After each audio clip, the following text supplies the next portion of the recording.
மற்றும் அதன் பின்னணி பற்றிய வணக்கம். இது எஃப்ஐஆர். நாட்டின் பல்வேறு இடங்களில் நிகழ்ந்த குற்றங்கள் மற்றும் அதன் பின்னணி பற்றிய தொகுப்புகளை இப்போது பார்க்கலாம். நடிகர் யாஷின் டாக்ஸிக் திரைப்பட டீசரில் சர்ச்சைக்குரிய காட்சியில் நடித்த பிரேசில் நடிகை பீட்ரிஸ் டவுன் பெக்காப் தன்னுடைய இன்ஸ்டாகிராம் கணக்கை நீக்கியிருக்கிறார். யார் இந்த நடிகை?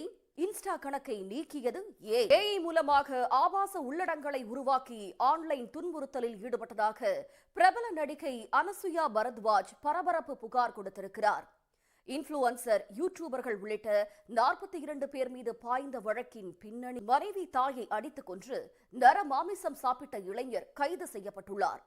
குடும்பத்தையே தோளில் சுமந்து காப்பாற்றி வந்தவர் சைக்கோவாக மாறியது ஏன்?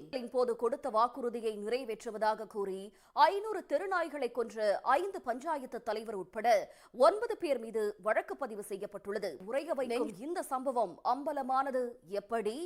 எதிர்த்து காதல் திருமணம் செய்து கொண்ட ஜோடியை பெண் வீட்டார் திட்டம் போட்டு வரவழைத்து கொடூரமாக கொலை செய்திருக்கிறார்கள்.